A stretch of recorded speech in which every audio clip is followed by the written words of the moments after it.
Good morning. We're on our way up to the Laguna Atascosa Wildlife Management Area, and we're going to be doing a hunt.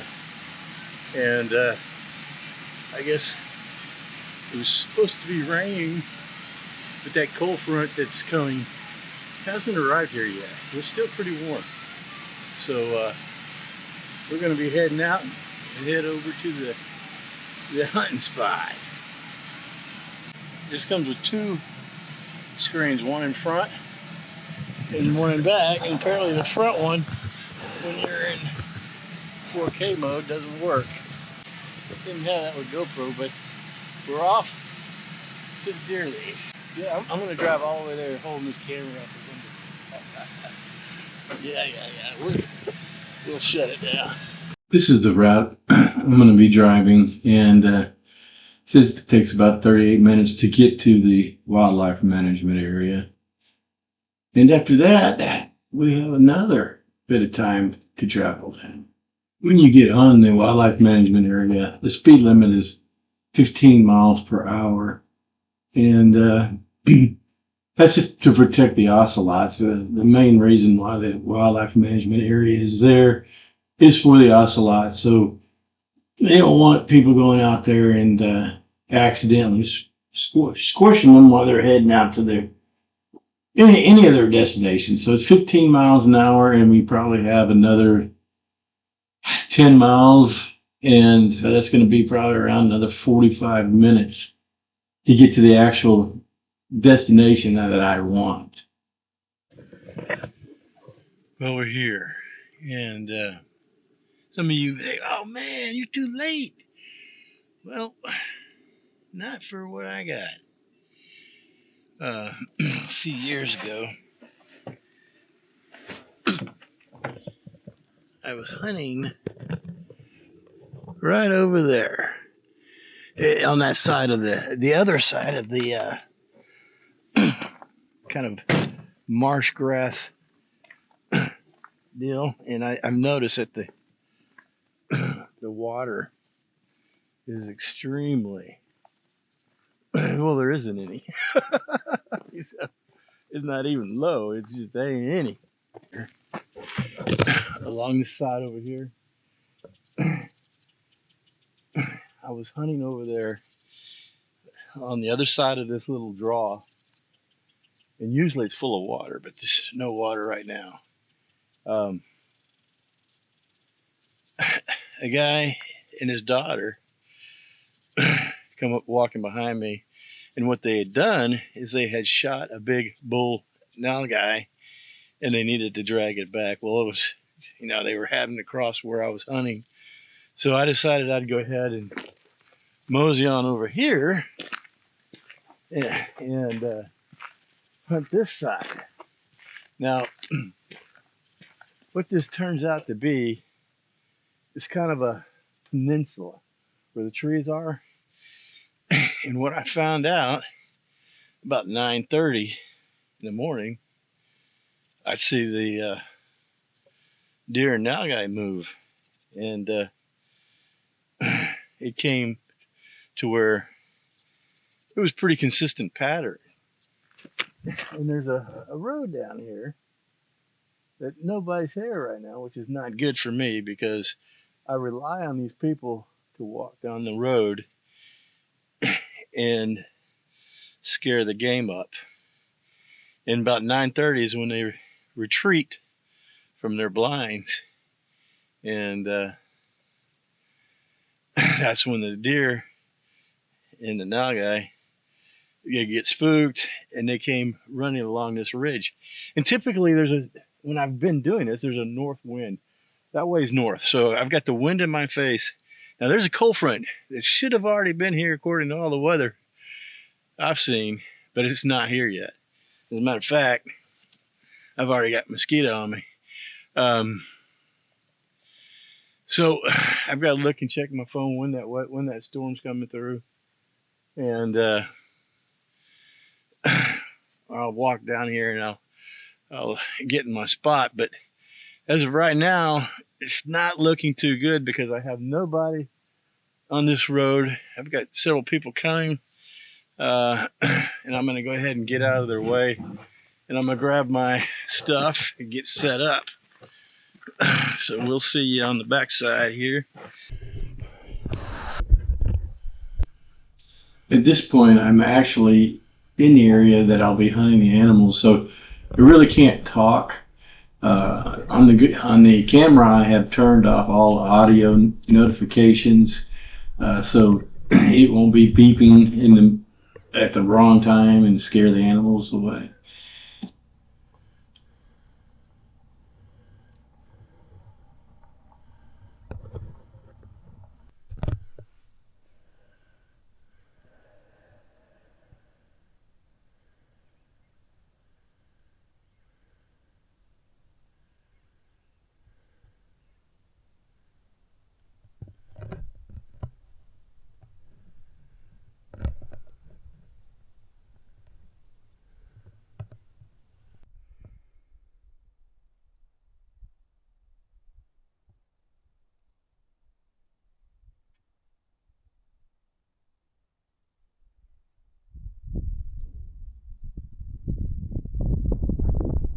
Right there, if you notice, the wind just kicked in. That is when the cold front just hit, and that's what I needed. I needed the wind in my face, and I needed that wind to kind of shut down the noise that I generate, and that it would make the animals detecting me much harder for them.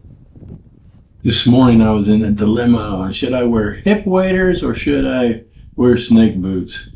And I chose the snake boots because of the ease or peace of mind, I should say, of being able to walk and not have to worry about coming up on a big rattler. And I've come up on quite a few out here.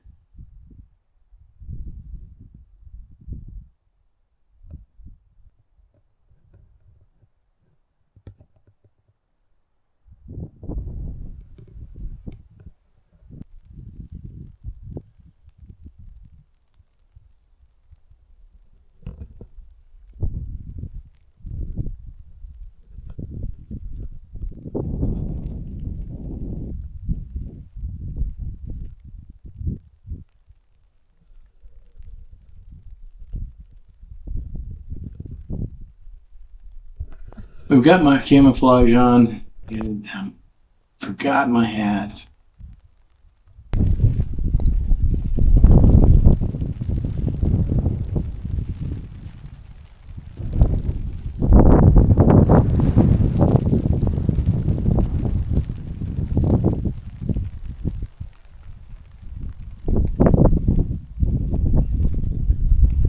Now the wind and rain are starting to pick up, and I'm thinking about moving towards the car and see how long this will last. All right. I decided to retreat here because of the rain. I'll come here, and it's getting pretty wet out there, and my jacket's soaking wet. And I decided that I probably didn't need to get sick right now. But I'll sit here in the car and see when this is gonna pass over. What I'll do here is check the old 70% chance of rain.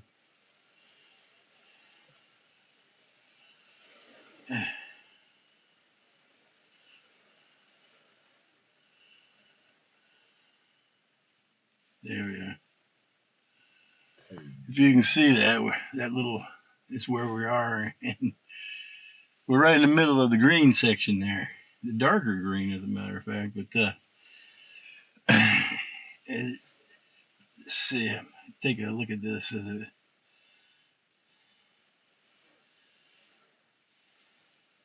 It could be just another 15 minutes or so, and it'll be gone. But we will see. We will see.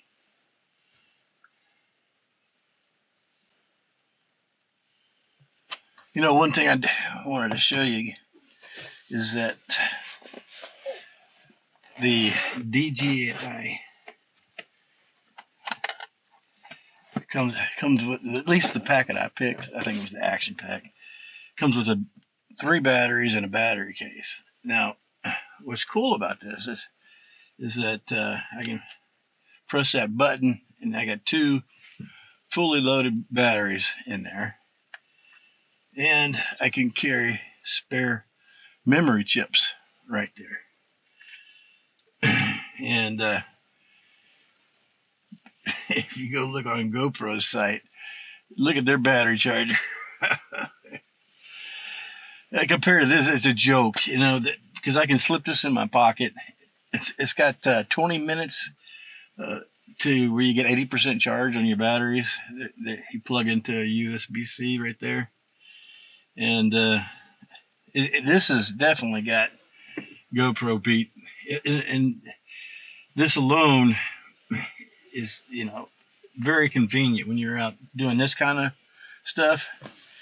On the boat, it's not so great because I got other ways to carry it, but this, I just need to put the batteries in my pocket, and I'm done with it. Now, this morning I mentioned that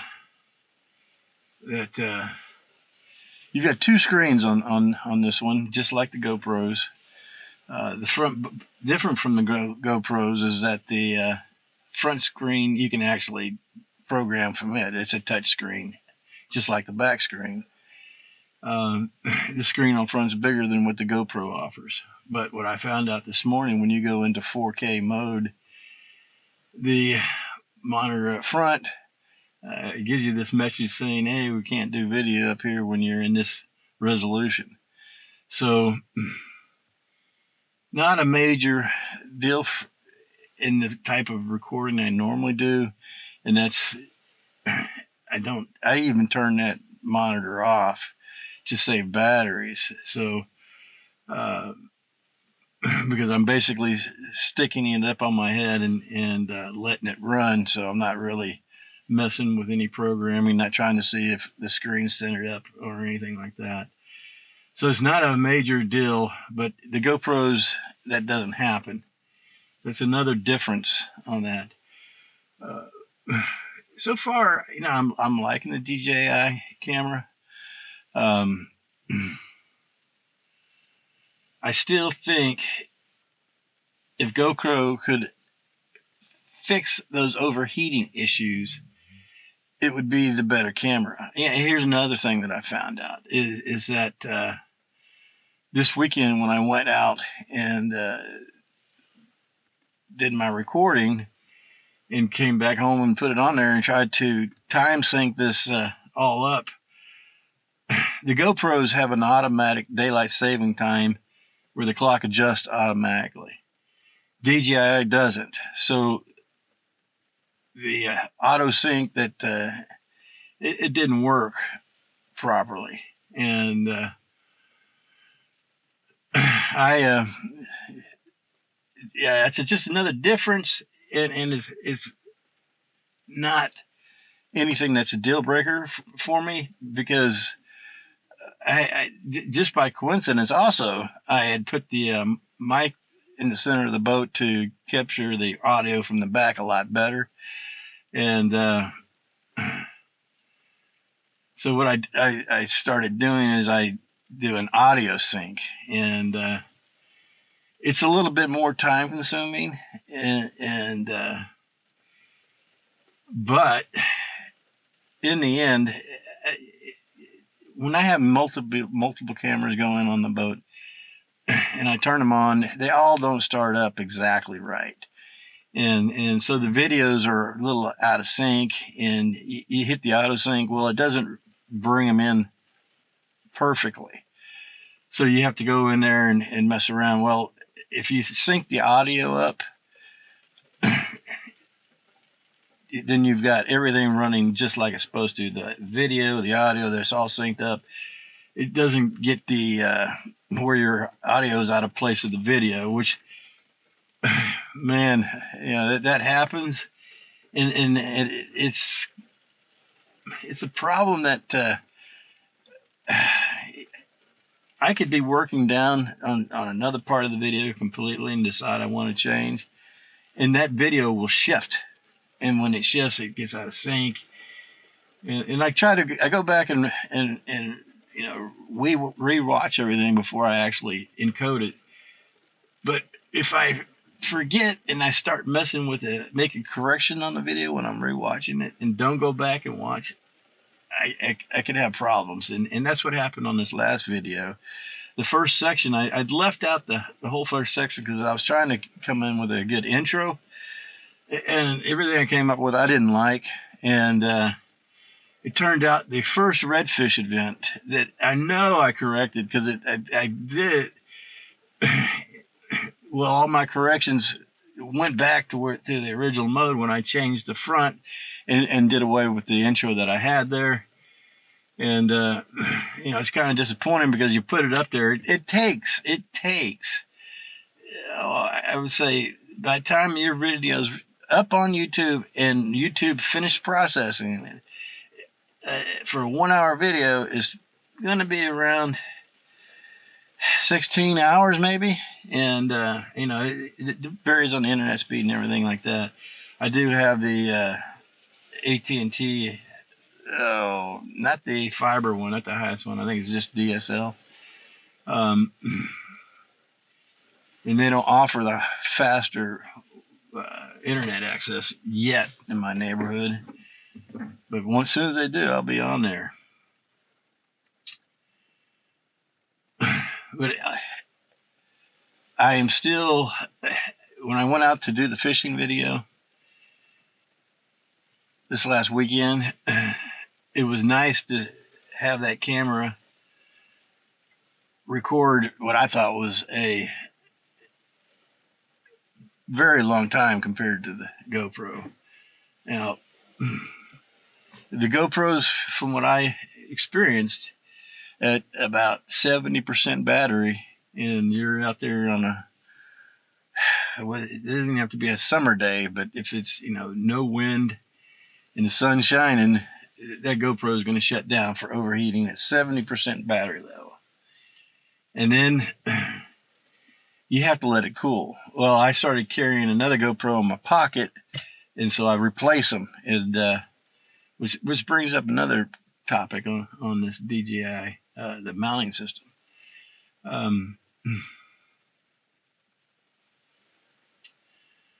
But the DJI, now, after about, it was close to when the battery was almost dead. It was under 10%. It did beep, and then it did, when I went to go look to see what was going on, it did say that my DJI will shut down in 3 minutes due to overheating. And since the battery was already down to under 10%, I went ahead and changed the battery, and it fired right back up, and it lasted another all the way to the battery was dead. So, or almost dead, I should say. And so I didn't really need a second camera there while I waited this one to cool down. I just needed to change the battery. And I'll grant you, when I pull the battery out, I do open the door and point the cavity of it towards the wind, so the breeze can get in there and cool it down. And maybe a minute, maybe, I don't even know if it's 2, but when you're waiting on something, a minute can last forever. It's kind of like when you pop something in the microwave, 60 seconds, 90 seconds, it's a dang long time. But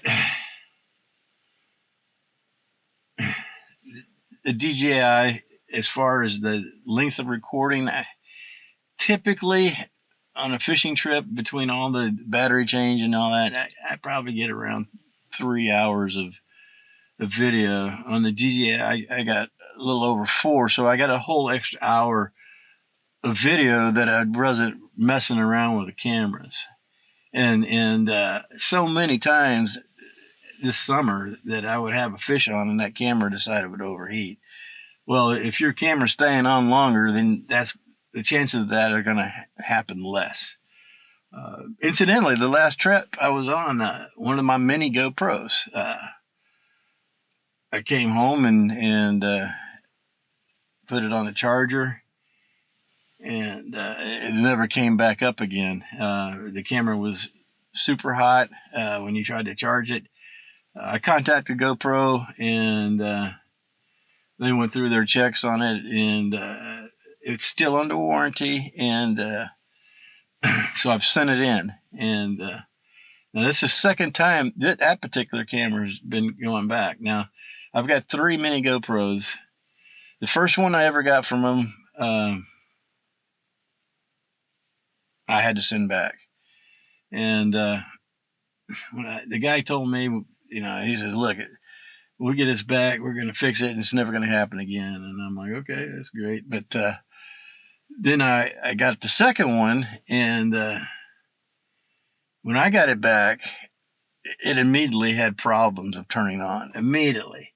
And I've been battling that problem for quite a while, but I know the GoPro, you hold the button down for over 10 seconds. I'd like to do 1001 and stop at 1012, and then you let it go, and then it'll come back to life again. Well, that camera was going through that, where the other two didn't. And the last mini GoPro I got has been very reliable.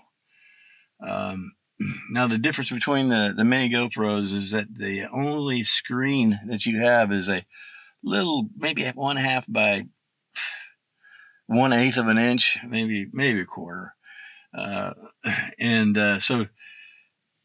the battery drain on those things isn't that great. They don't even have a battery that you can pull in and out. It's just, you know, once they've lost the charge, you got to stick them back in and charge them up again. And I believe they're you know, when this GoPro started to put out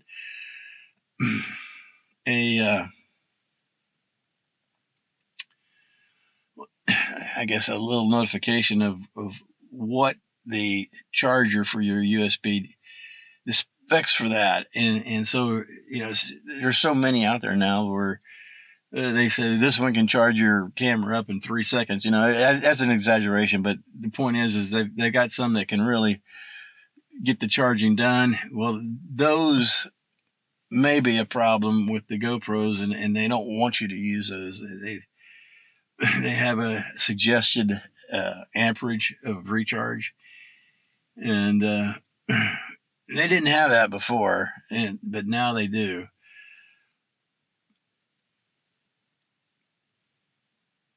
Kind of weird, but you know, if you're going to do that, why don't you supply a charger with your cameras and say, use this charger with your camera? My imagination is on that is, or what I imagine is that they didn't know, and now they know. So, and again, the video quality that I have been getting from those cameras, I am absolutely pleased with. The durability of the GoPro, I am absolutely pleased with. It's just the overheating issue.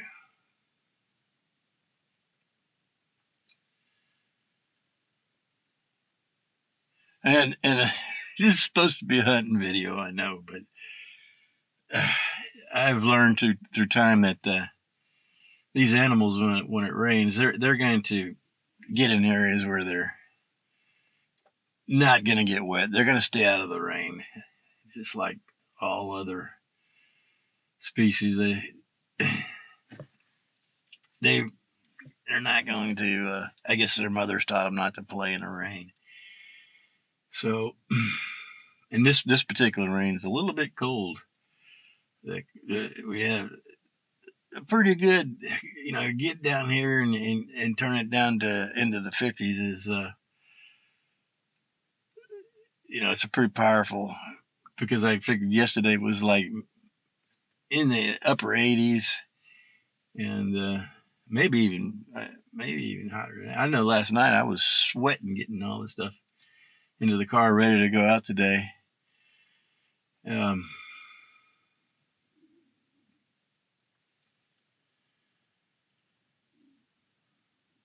You know what?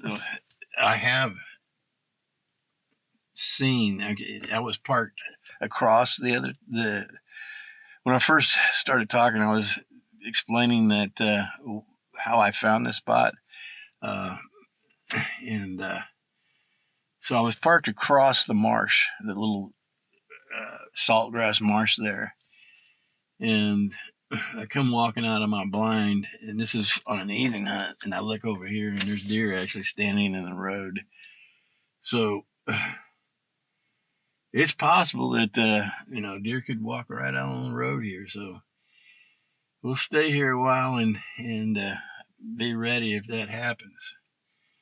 Not that I'm going to shoot them out of the car, but if I do see some, I'll figure it out.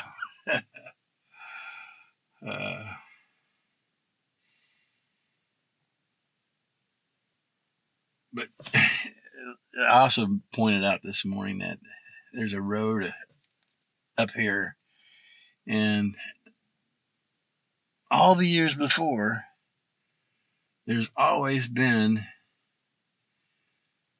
2 or 3 trucks down there, and they'd walk down that road. Now there's some tanks that hold water. When I say tanks, water ponds, and down at the end of this road, and that's where they go. For some reason, nobody's there this time, so that's kind of hurting me on this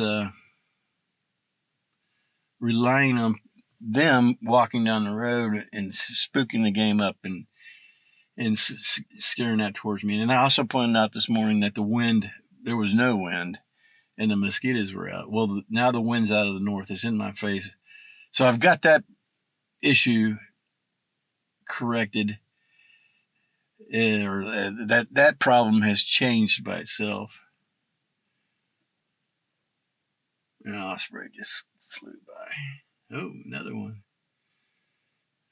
I'm not sure you can see those in the camera.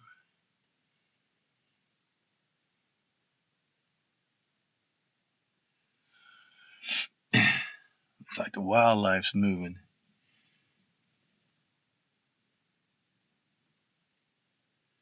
But now we got the north wind, so that those animals, when they're coming from that road or coming from this way, they won't pick up my scent. And the wind itself helps conceal any noise that I might make.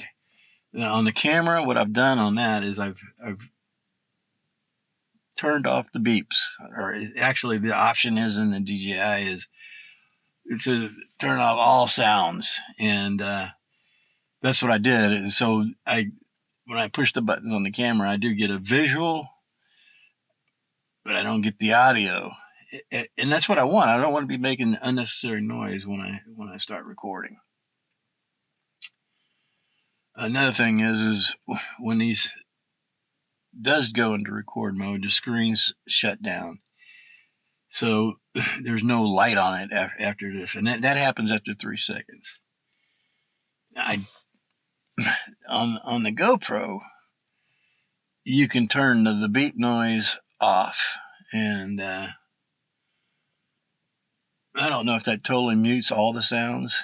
I've never really used the I did use the GoPro for hunting last year, and I didn't do all the settings and all that kind of stuff. I just really didn't know at that particular point of all the programming features that are built into these things. And then over the time goes, I guess the cameras are similar to where, when you start seeing the stuff through the menu, you know what it does.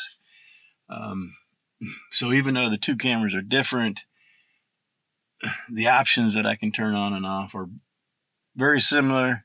And so the programming of having to relearn the whole new camera wasn't there, because the features are often named the same.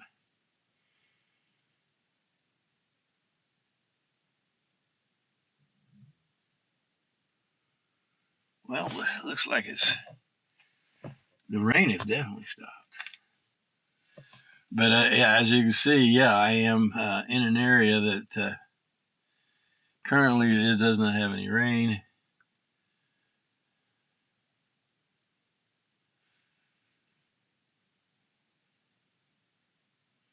But it looks like it will. Let me see something here. Let me refresh this. Hit now. Ooh. Yeah.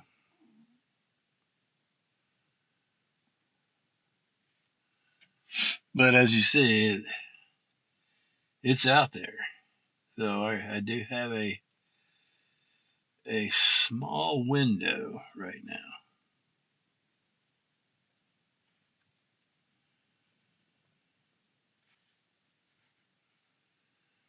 Yeah, I was looking at the times on this radar, 7:10 to 8:10, an hour span there.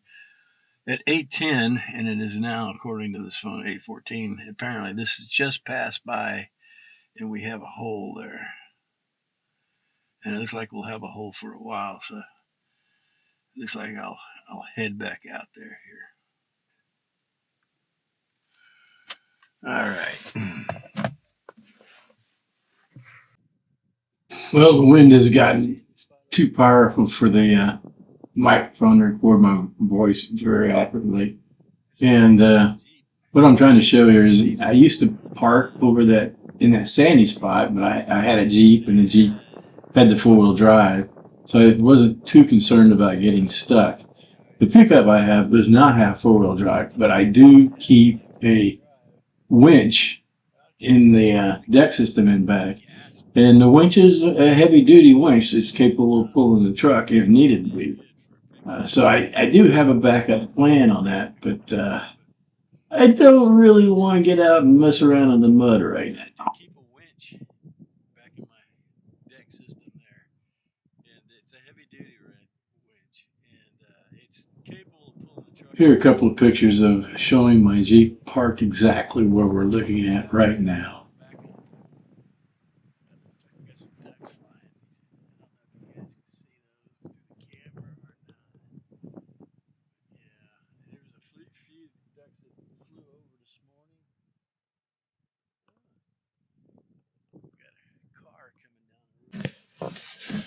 All right, I turned the truck around where I can.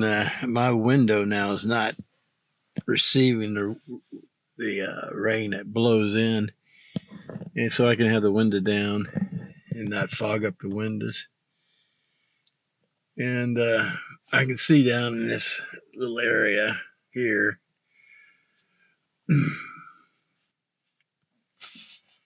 It's still, as you can see it from the windshield, it's still. I need to get a raincoat for tomorrow. Although, like I said, the animals aren't going to move if it rains. They'll move in the cold and it's wet, but they won't move in the rain.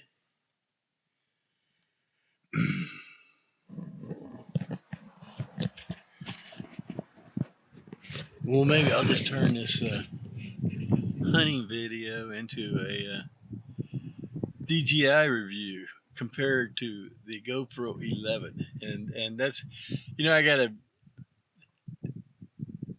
GoPro 11 Mini and the regular are what I own and what I have experience with. I do have a GoPro 3 from many years ago, and actually the GoPro 3 belongs to my son. So he'd tell me about it if he happens to see this. So it's his, but right now it's in my drawer.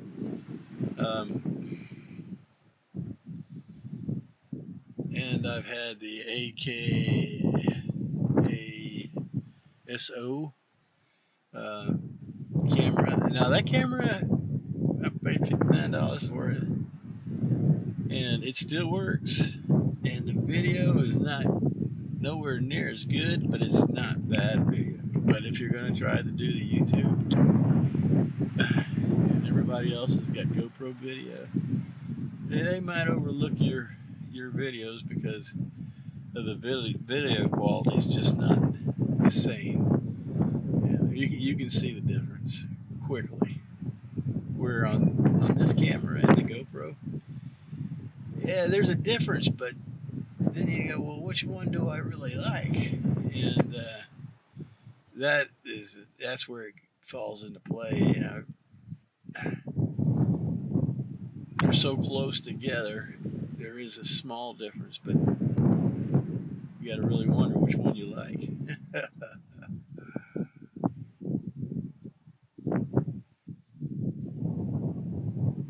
What we're going to do here is we'll look at this area that we're in here. Here's your South Padre Island here, Laguna Vista, Arroyo City. This is where I do a lot of my fishing. So you can see that this is the river. This side is the Laguna Atascosa, and this side is Laguna Atascosa Wildlife Management Area. And this is the Arroyo Colorado River. So we're still on the Arroyo Colorado River. We're not actually on it, but we're still very much a part of the wildlife area that is included in it. So we're still staying in the Arroyo Colorado and the beauty that is created by it. As a matter of fact, yeah, look at that. See, right there, I have bicycled over to this dam here. This is a bridge, I guess. All right. Now, I have biked up to this. That's another thing. A lot of people come here and they get picked to go hunting here, and they don't have the opportunity. But I have actually been almost every inch of this place. And it's because I live here, and we come out here and we'll ride our bicycles. And we did that quite often. So I've ridden my bike down to this point right here. And you can kind of see there that behind that bridge, there's a cement flat spot. And the blue crabs are just all over that thing, man. All over. But you can't, harvest them. And then this little area that's behind the dam where the water spills over, you see those redfish just slamming it. And I've thought about coming back on my kayak and catching this tributary down here and coming down to this thing. But to that point right there is probably 3 miles, and there'd be another 2 maybe to get back up in here. And then I'm still not really, they say if you stay on the water, you're okay, but I don't want to push that issue. I don't. But I guess the point is that this is very much part of the environment that's created by the Arroyo Colorado River. And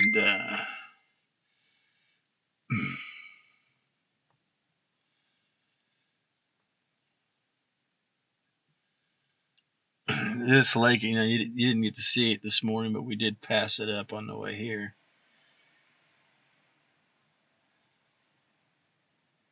Bye. Kind of cool, huh?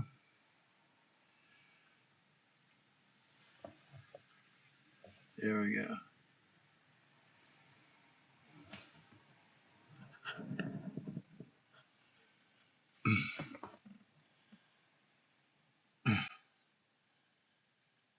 So it kind of looks like it's trees, but it's really just a marsh. And where I was hunting this morning was right in this area right here. And what I was talking about is this road right here. That road. they park down here and then they'll walk down here. And during their course, the animals that they come down and they'll walk that ridge. And I guess I shot my guy right there last year. I guess when I first found this place, I didn't have a blind. I was just sitting up in the trees and stuff. I didn't even have a chair with me because I was really just kind of scouting around on where to go. So there's actually like a ledge there. It's about 10 feet tall. And so the next year I come in with a ground blind on this point right there. And I'd already pretty well figured out that for a ground blind, when the animals see it, they're smart enough to know. They are smart enough to know that they're not going to come to it. At least very close. Now, it doesn't scare them where they run away, but if you're archery hunting, they won't get close enough to get a shot. Now, if you're rifle shooting, not a problem. What some people do is they'll leave the ground blinds out here. Now, you're not supposed to do that. They make you tag your ground blind with your name and everything. And if they found it and you didn't have tagged, I'm not sure what they do, but you're breaking the rule. And but this place is huge, and you may walk up on one that they just left out here. And the reason why they do that is because the animals will get used that it's there, and they won't have any issues with coming up on it because they see it, which kind of makes you think that these animals aren't as they're able to see that environment. They're able to know what's there, and so if you introduce something new, even though it may not look anything harmful, these deer and nalgai are going to be wary of it. So I don't even bring a ground blind anymore. Not for an archery hunt. And for a rifle hunt, you really don't need one either. Unless it's raining and you need to stay out of the rain. Which one year we did have the ground blinds up and it did rain and we stayed into the ground blinds. And we could still hunt from the ground blinds. And we actually had some doe come up and where you could get a shot. So, but after many uses of the ground blind, I have figured out that it's not going to be work. So anyway, the end of this road, these are those tanks I was talking about, those little ponds that these guys like to hunt. And you can see the peninsula that I was talking about. And this is the wind right now is from the north. So if I'm over here on this side and the animals are coming from this way, then they're not going to catch my scent, and I'm in a pretty good position to ambush them as they come moving through. But yeah, I just wanted to show that area there. I don't know how this is going to come out on the camera, but I hope it comes out.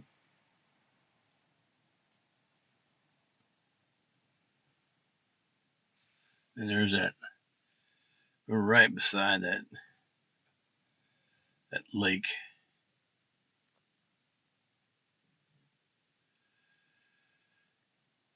That drains off into the Arroyo, Colorado. There's a lot of big gar and a lot of big alligators. As a matter of fact, that's another reason This is still fresh enough in there to where there are some gators. And that's not a very wide creek at that point, so you want to be leery of the alligators. You see that truck down there? Looks like they're going to walk down that road. That's what I'm waiting on.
Keep on walking.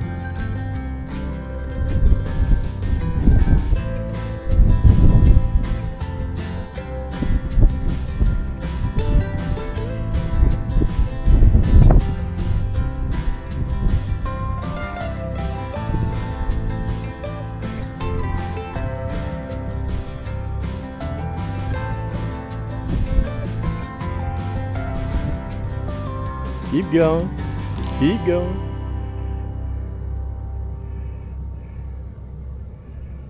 Yeah. Just keep plowing through there.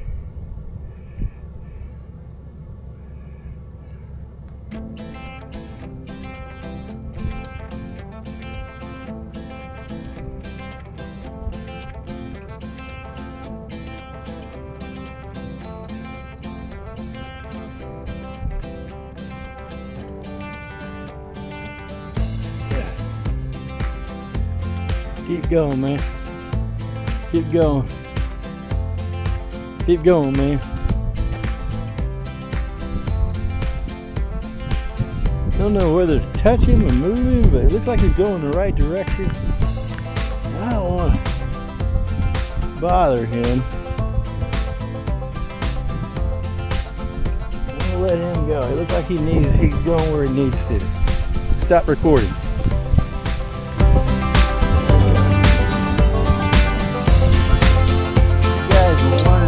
Alligator poop looks like. That's it. That's what alligator poop looks like. They like pooping on the road.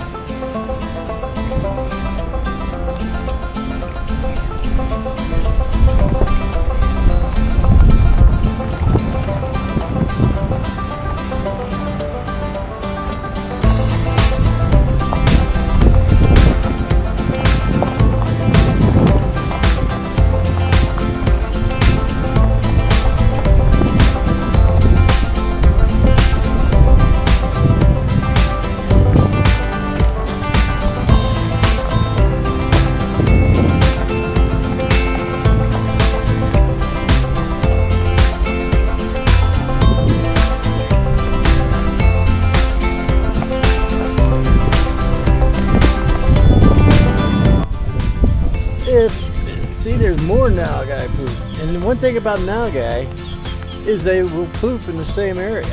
So if you found a stack of nougat poop, there's a good chance it's going to come back. As you can see, some of that's pretty wet still. So there's a good chance that nougat will be right back. Yeah, I say right back. It may take a week. Stop recording. If you're wondering what a nougat is, this is a picture of one. Quite an impressive animal.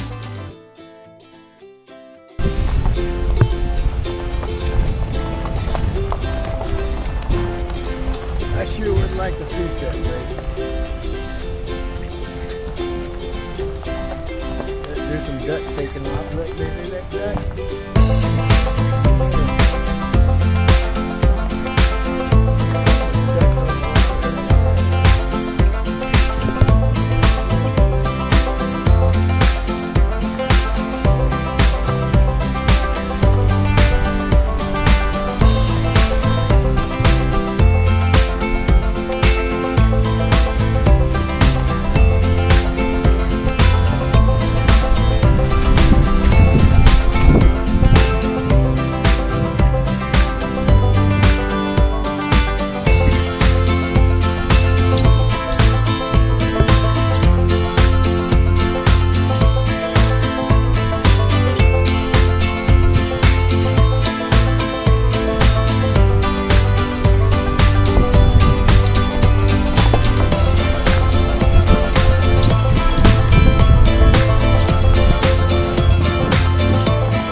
Animals scoot underneath that fence right there. You see that?